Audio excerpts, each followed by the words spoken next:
जय गुरुदेव, जय श्री कृष्णा।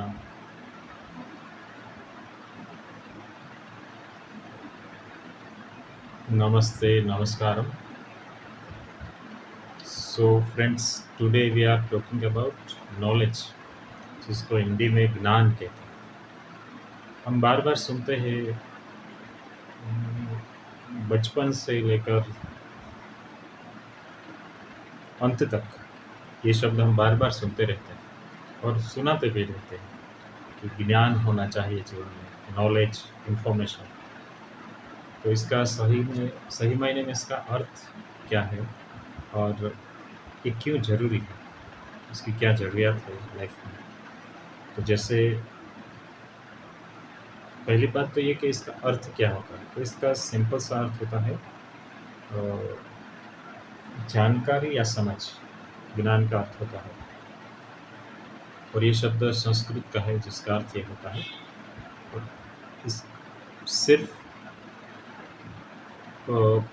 किसी सूचनाओं का संग्रह कर लेना, यही सिर्फ इसका अर्थ नहीं है, इतना ही दायरा नहीं है, लेकिन ये बहुत व्यापक है, जिसमें तत्व ज्ञान, दर्शन शास्त्र, सामाजिक ज्ञान, स्पिरिचुअल नॉलेज और बहुत सारे politics, many things are involve,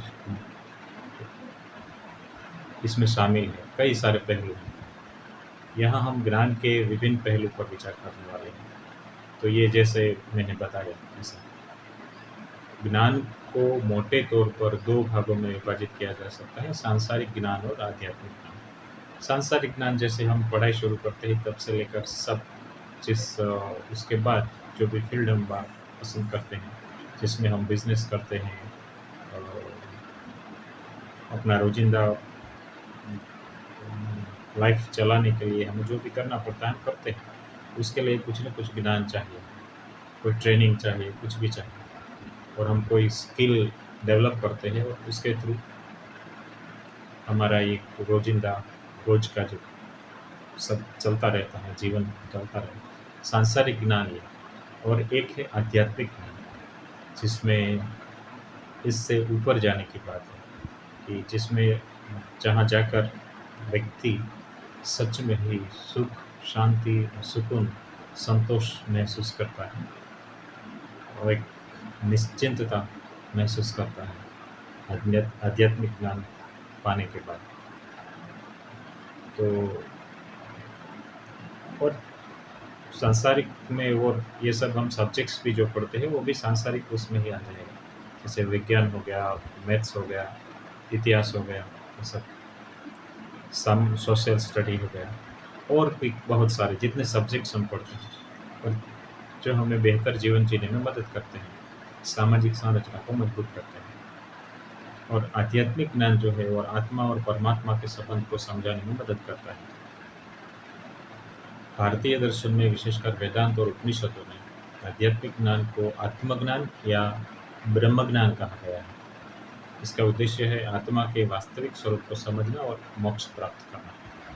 तो मैं ये डिस्कस इसलिए कर रहा हूँ कि हम कुछ शब्द ऐसे ही बोलते रहते हैं, सुनते रहते हैं, सुनाते रहते हैं, लेकिन इसको कभी सीरियसली कभी बैठकर सोचते नहीं हैं कि ये सब इतना हमें क्यों ये शब्द सुनाई देते हैं और इससे क्या होगा लाइफ में, क्या फ़र्क पड़ेगा और क्यों ये ज़रूरी है। वेदांत दर्शन जो है इसमें ज्ञान का बहुत महत्वपूर्ण स्थान है। अद्वैत वेदांत के अनुसार केवल ब्रह्म ही सत्य है और बाकी सब कुछ माया है। तो ये फिर माया का कंसेप्ट आ गया, जिसमें तो ब्रह्म से मुक्त होने की बात हुई थी। तो ज्ञान से ही इससे ऊपर कोई व्यक्ति उठ सकता है, स्पिरिचुअल नॉलेज से। भगवत गीता में भी ज्ञान का बहुत महत्व भगवान श्री कृष्ण ने बताया है। श्री कृष्ण ने अर्जुन को ज्ञान के महत्व के बारे में बताया और उसे कर्मयोग और ज्ञान योग का उपदेश दिया है। ज्ञान योग के माध्यम से व्यक्ति आत्मा के वास्तविक स्वरूप को समझ सकता है और जीवन के संघर्षों से मुक्त हो सकता है। तो कुल कहने का मतलब ये है कि दोनों तरह के ज्ञान हमारे लाइफ में होने चाहिए। तो जब ये संसार में हमें जो कुछ भी पाना है उसके लिए जो नॉलेज चाहिए, जो भी हम करना है, रोज़िंदी और रोज़मर्रा की लाइफ़ जीवन जीने के लिए जो भी ज़रूरी है, अर्जित करने के लिए। और दूसरा है, उससे ऊपर उठने के लिए व्यक्ति कहाँ तक जा सकता है, क्या कर सकते हैं, जिसमें हम आत्मज्ञान प्राप्त करके उसको में एनर्जी उस एनर्जी को महसूस करके माया से छूट के मुक्त होकर के हम मोक्ष का एक्सपीरियंस करते हैं और फ्री फील कर सकते हैं। ओके, तो आज इतना, फिर देखेंगे कोई नया टॉपिक पर डिस्कशन करेंगे। जय गुरुदेव, जय Shri Krishna, God bless you all.